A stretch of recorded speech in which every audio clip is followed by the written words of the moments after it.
Blog Talk Radio. Hello, everyone. This is Lori Smith on Blog Talk Radio. This is Child Abuse Prevention. Human Rights Abuse Prevention is up to us. It is 9:30 p.m. Calgary, Alberta time, March 17th. Happy St. Patrick's Day. And I'm happy to be here. This is a live internet streaming radio broadcast from blogtalkradio.com. I have my chat room is up and running, and if you want to go sit in there, you can. I don't have anything typed in there tonight, but we're just going through the Survivor to Thriver workbook, and we'll be on for 30 minutes. And I usually, I used to take callers and stuff, but I had some prank calls and stuff, and that's about the only people that were calling in were prank callers, so I don't take any calls now. But if you want to be on the show, please let me know ahead of time and give me your phone number, and then I'll know that it's you sitting in the chat room, and I'll be more than happy to have you on the air, because if you have any questions or you just want to make some comments, or you have something to add to the show, it'd be great. So yeah, this is it's not a professional show. I don't hold any professional counseling certificates or therapist certificates. I'm just a person who pays to do this show because I believe that the more information out there for people, the better. I know I appreciate it when people share stuff with me, and I'm a survivor of child abuse, and I have walked out a lot of my healing, so I don't mind talking about child abuse. But if you're at a point where the subject of abuse bothers you, make sure that you don't listen to the show, because you don't want to be uncomfortable. We have to listen at our own discretion. So I just ask everybody to listen at their own discretion, and you know what's good for you to listen to and what makes you uncomfortable. And so should the topic be a topic, like tonight we're covering the Survivor to Thriver workbook, and it is for adult survivors of child abuse. I found it at www.ascasupport.org, and that's a great website. It's Adult Survivors of Child Abuse. It's a Morris Center program, and on the web there you can go and find it and check it out. They have web-based, community-based, and all kinds of different groups, excuse me, you can get involved in these groups, and some of the cities actually host these ASCA support groups and networks and stuff. So, you can always check in your phone book to see if your city, or online on their website, to see if your city is one of the hosting cities for a group from the ASCA. And I know, like, Calgary doesn't have one. It's unfortunate, because I would have been more than happy to join up with them. But your city might, so it's something worth checking into.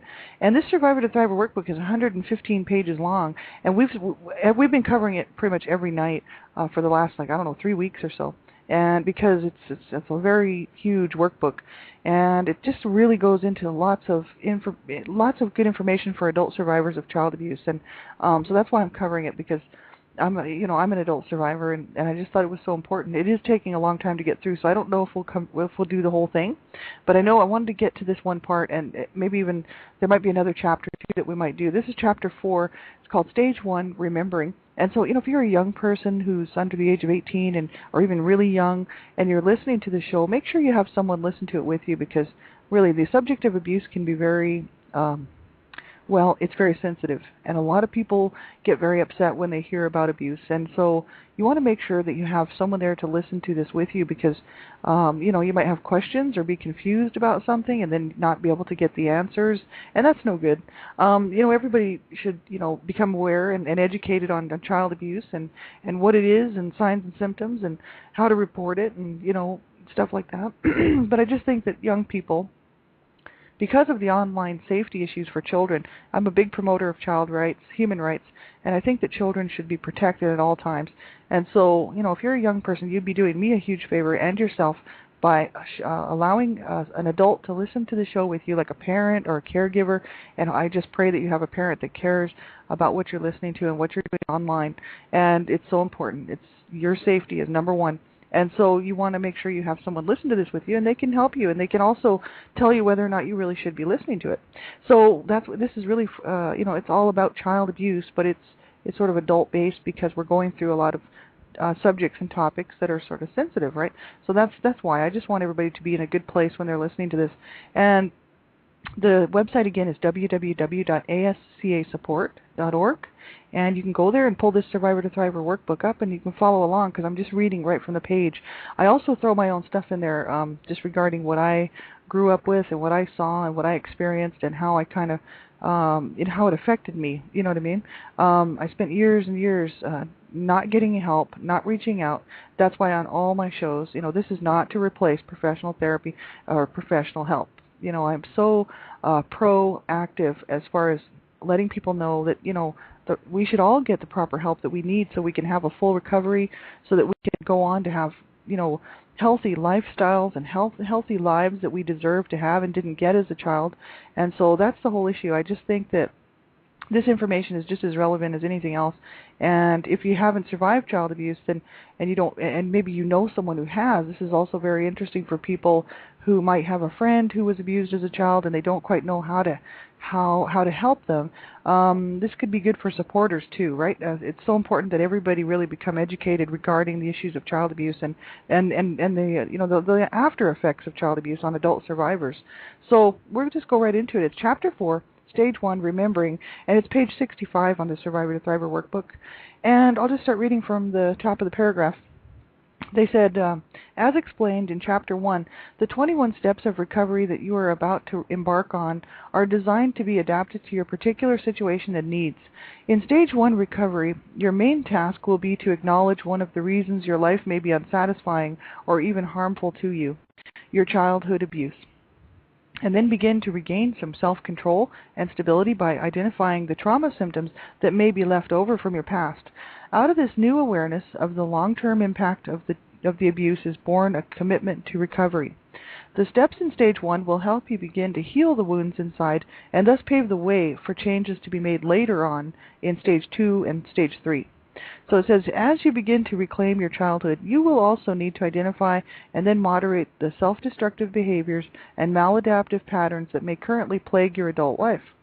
If your life consists of one calamity after another, as is often the case with adult survivors, it will be very hard to work the steps. Therefore, you must establish some level of calm before you begin to face your abuse. And I think that's so important. You have to be in the right place to go through this workbook. The first 34 pages of this workbook, the Survivor to Thriver workbook, is all about safety first. That's the actual title of that section, Safety First. And we went through that already quite a while back. And it took a while to get through because it's 34 pages. So important that we're in the right place when we're approaching our healing, because you want to be proactive. I think it's important to take our own empower ourselves to embark on this road of healing, right? But we also have to make sure that we're handling it in a way that we're not rushing it. I think they did point that out. They said don't rush it, go at your own pace. You don't want to try to go too fast, and like we wouldn't want to, right? We wouldn't want to go too fast and then all of a sudden find that it actually throws us back, and we actually lose ground on our healing just because we're trying to rush it, and we end up experiencing some things that push us even further back. And that's the whole important thing. I would suggest, if you haven't come a long way in your healing, that maybe you wouldn't even want to listen to this show. And maybe just go to that Survivor to Thriver workbook at www.ascasupport.org and go read the first chapter, the 34 pages of Safety First, because it's so important. And I know myself, I went through, I experienced child abuse, and it went on for years and years and years and years. And everybody has experience, who experiences child abuse.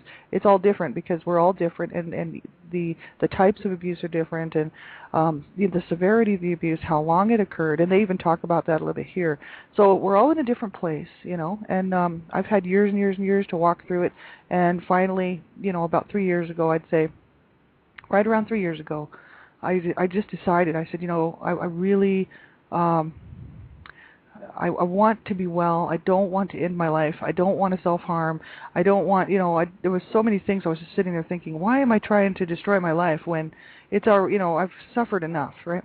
And so at that point, I really decided to just kind of allow myself to work through it.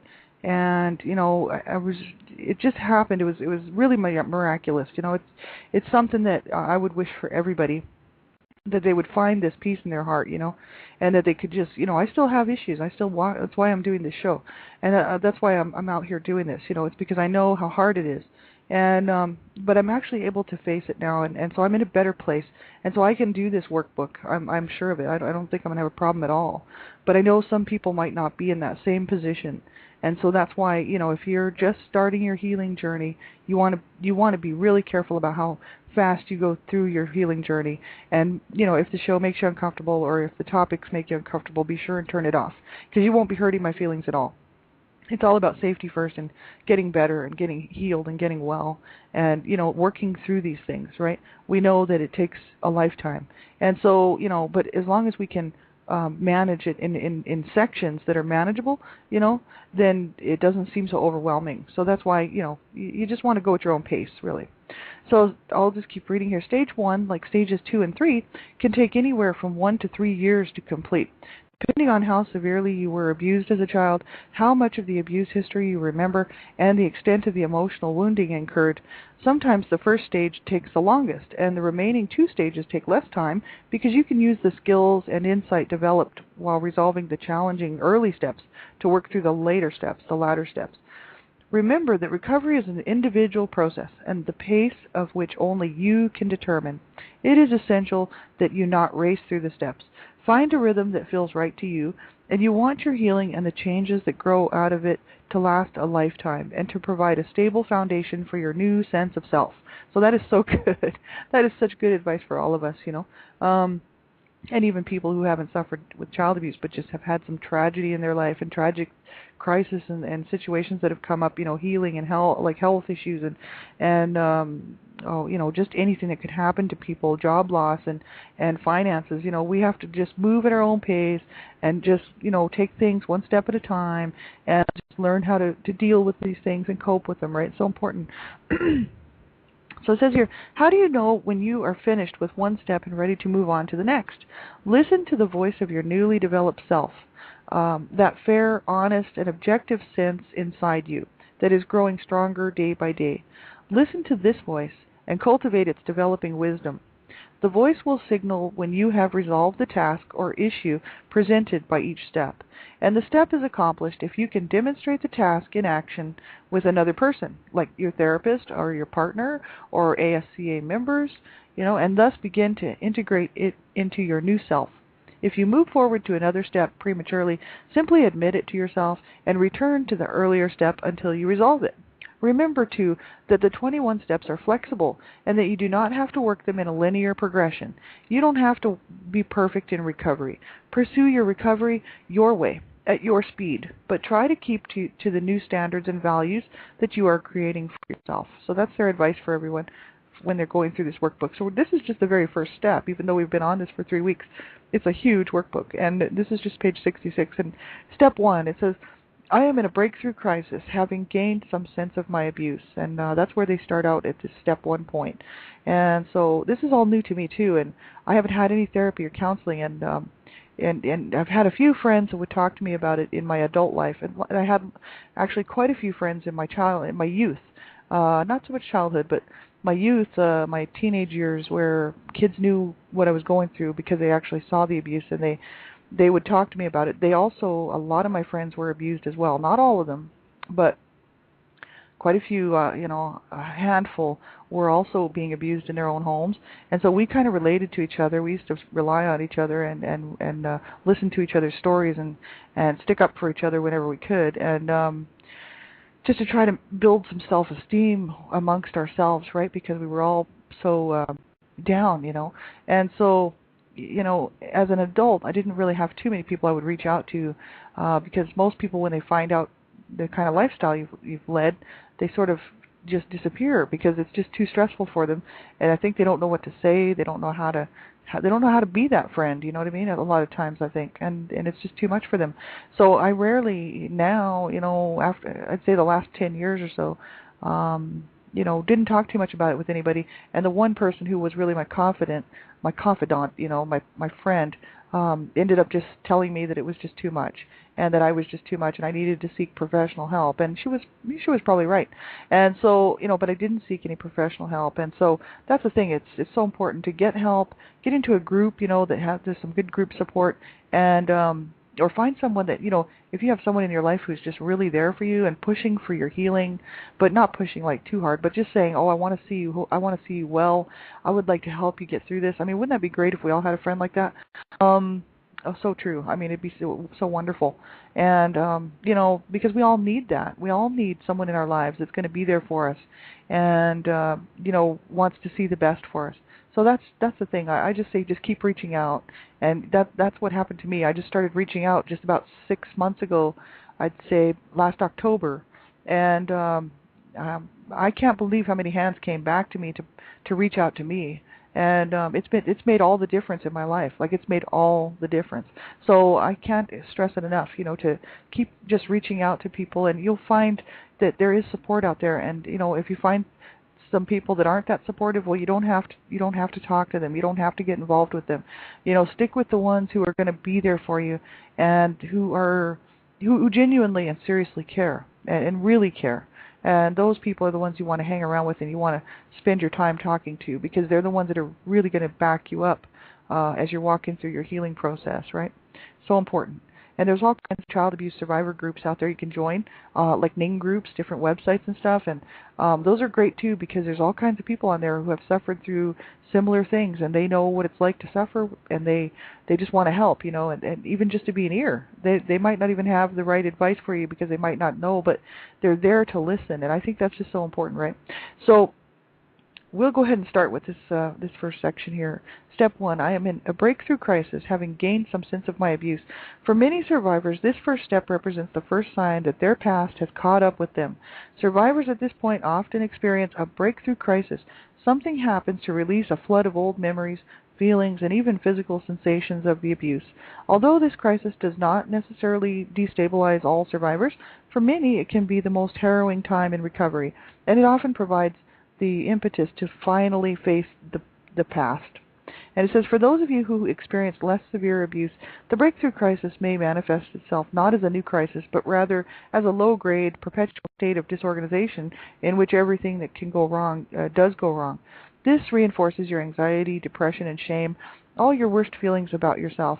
Survivors of extreme and prolonged physical and or sexual abuse in which terror or violence typically occurred often experience a more dramatic breakthrough crisis. This is usually triggered by some event, seeing a movie, engaging in a relationship that unexpectedly turns abusive, or having a sexual experience that somehow parallels the childhood sexual abuse. This leaves you feeling like the scared little child again, lacking any sort of adult control over your life. You may even think that you are going crazy and may come up with all sorts of possible explanations for what is going on. It's so hard on people, I know. As a child, you developed formidable psychological defenses to protect yourself against this massive assault, and you probably continued to rely on these rigid defenses well into adulthood until they no longer worked for you. This is where you may be now. In a breakthrough crisis, your psyche realigns itself in order to bring the past into harmony with the present. Like an earthquake, this realignment results in the release of powerful feelings and energy, and can create periods of disorganization, helplessness, and incredible fear. It says, if you are a survivor of truly severe abuse, you may have many breakthrough crises as each new set of abuse memories surfaces, although these smaller crises are usually not as tumultuous as the first. And it says the breakthrough crisis is actually quite normal, although it certainly does not feel normal to you. Crises are scary. You have been used to screening out all the stimuli that might trigger your out-of-control feelings, only to feel that now you have lost control over your mind. Although it is frightening to do so, it is best in the long run to let these feelings out.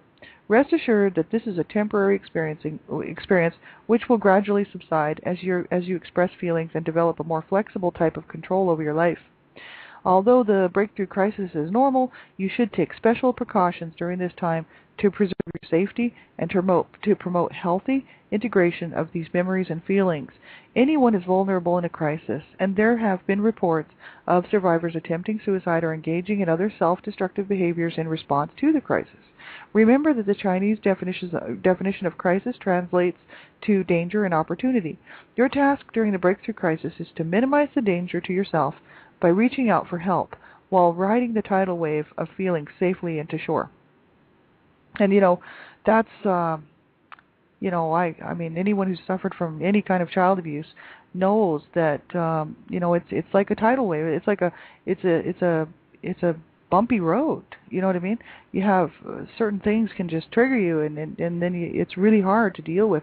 That's why I did this on my own for years and years, and I knew I had been coping with it for so long that in my own space, in my own time, and especially in my 30s, pretty much all the way through my 30s, I had a really hard time with it because my mom passed away when I was just turning 30 years old, and I never really got any.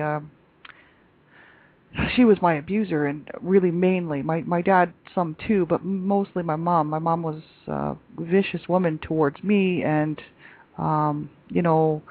she when I was young, under the age of 17, and so, and all the way down. So I never got any reconciliation with her when she passed away. I never got to hear her say she was sorry for the way she treated me, and that what she had done was wrong, and that she did love me, and that she did want me, and that I wanted to hear all these things. And when she passed away, I knew that was never going to happen. It was never going to come out of her lips. I was never going to hear it. And so my inner child went into a rage, and I already had a rage going on. But when I hit 30 and I was on my own, and I was spending a lot of time by myself, probably a good thing. I needed to work it out, but I should have reached for help and got a therapist or a counselor, right? And at that point I didn't, because I didn't trust anybody with my feelings, because I didn't want to get hurt again. So I was like, no way, I just don't trust people. They'll use my information against me just to hurt me some more. That's what I was thinking. And so I didn't reach out to anybody, and it was very, very hard to get through that. So I highly suggest you have a friend or somebody to work through this stuff with you, who will stick by you. So important. And because it's so hard. It took me a long, long time to get to where I could feel comfortable about the whole thing. And even though I still know now that I will never hear those things from her, I've accepted it. And so it took me a long time to accept it, because I didn't want to accept that. I was just like, no, this is not right. I wanted somebody to, I wanted her, especially her, to tell me that was wrong what she did, and that I didn't deserve it, and I was a good girl, and that all that stuff I didn't hear as a child, and so yeah, it is so hard, and I just suggest everybody gets help, right? And just keep reaching out. If you find a counselor or therapist that you just you can't relate to, and they can't relate to you, there's all these websites that actually say this, to get one that actually does, because there's lots of counselors and therapists out there that are sort of specialists, right? They might specialize in child sexual abuse, or they might specialize in emotional abuse, right? So if you go in there and you've suffered from one type of abuse, but they actually only really specialize in the other one, then, obviously there's not going to be a relation there, even though they might be able to help you. You just never know, right? But still, if they don't and it just doesn't work out, you can just keep going to another one. I just think it's so important. Just keep trying till you find the right one, right? Just as long as we keep trying, just keep moving forward. And I think that's the most important thing, at our own pace, at our own pace, in our own strength, whatever strength you can muster up just to get through that period of time, holding on to that hope, that's what gets me through. And that's what still gets me through today. And it got me through the hardest times of my life, just to have that hope, because I was ready to give it up. I was ready to give it up many times. And I kept telling myself, no, there has to be, I have to keep going. There has to be a reason for me to stay here, and I could never figure it out, because it just didn't seem very good to me. But, I kept holding on. And something would just tell me, no, you're staying. Then I got the fight to live. Well, that's what happened about 3 years ago, just right around 3 years ago, actually. I was sitting on the couch, and I thought, man, I'm going to fight to live. I'm going to win this fight, because I want to win. I don't want to let my parents win, because if I go ahead and self-harm or self-injure or do the worst possible thing, which is to take my own life, which my brother did. He killed himself, committed suicide at the age of 33. I thought, if I do that, then they win. And I thought, no way, I'm winning this fight. I'm going to have a good life, and I'm going to get through this, and I'm going to be able to stand up victorious in this and try to help as many people as I can, with what I have and the resources that I have, which aren't much. So, but I thought, hey, it's worth it. It's so worth it, because we all do count, and we all matter. And whether you've ever been told that before or not, well, it's true. We all have rights. Children have rights. They're human rights, and we all have a right to a good life. But if you didn't get it as a child, if you never got, if you were abused as a child, obviously your rights were taken away from you for a good life. And so, as an adult, we have to learn how to first of all want that good life, find out what we want, and then we have to work really hard to get it. And a lot harder than a lot of. I mean, everybody has to work hard. I mean, even if you weren't abused, people still have to work hard, right? It's not just all about just only because people are abused that bad things happen. People have to. It's a struggle, and we have to keep going. And on top of a struggle, if you were abused, it just makes it seems really hard because you got all these underlying issues to work with as well. And so that's what I say. Just keep that fight to live going inside you, and this fight to just have a good life that you deserve. Because I know we do deserve to have a decent, good life and feel good about ourselves. And why not? Everybody deserves that right. So it's so important, And that's what I did. I just said, that's it. That's enough. I'm not ever going back there again. So I never, from that point on, attempted to self-harm myself or to self-destruct or to end my life. I made a decision on the spot, and I was sitting on the couch, and I was just so committed to it. And I think that's what you have to do. You have to commit to your healing process. You have to say, even though we're going to have bad days, I still do, and I still have days where, I can go down really quite easy as far as my feelings go. You know what I mean? Something will trigger me, and I'll I won't spiral downward too far, but it'll make me have a bad day, and I'll be having sad thoughts and stuff, and just even anger. I have a lot of anger because I took a lot of beatings from my mother that were really bad, and no one stepped in to help, And so it makes me angry, right? Because people even today that saw the abuse don't acknowledge it. They just think it was okay for my mom to bash my head in, and so or almost knock me out and give me bloody noses and rearrange my face and stuff. So and just the verbal abuse that she put on me my whole life, but she did that to all the kids. So we were all in that together. But as far as the physical abuse, that was between me and her, and I think it's because I was born out of marital rape, and she couldn't stand to look at me. I mean, I was this rape kid. I was just like, she didn't want me in the first place. She used to push me away, and she didn't want me hugging her. She didn't want me to even be around her. You know what I mean? So and for my family, like the remaining members today, to not acknowledge that hurts, right? It really does. But I have to be okay with that because I can't make people see something that I can't force people to see that something was wrong. They have to see it themselves. And so if they don't think it's wrong, well, they've got something wrong because that's wrong. And so I have my days too, where I have just internalized anger and frustration and stuff. But what I do is I sit back and I say, you know what? It's okay. Because I have so many friends who love me and support me, and I know that I just have to keep reaching out, and just being able to help other people makes me feel really good, and to do something for someone else makes me feel good, whatever I can do. My time is limited, my resources are limited, but I do care, and that's the whole issue. So we have about a minute left. I'm the Canada Regional Director for Dreamcatchers for Abused Children, and I'm so happy to stand with them. I say that on every show, and it's the truth. Their website is awesome. You can get all kinds of great info on there on child abuse symptoms, signs and symptoms, how to report child abuse, how to get involved in your own communities to really step up to the plate and get involved to stop child abuse. And there's so much good information there. www.dreamcatchersforabusedchildren.com. If you're a survivor of child abuse, I find it a very healing place for me to sit. I'll go and sit there for a while just because I feel so comfortable there. They're also on MySpace.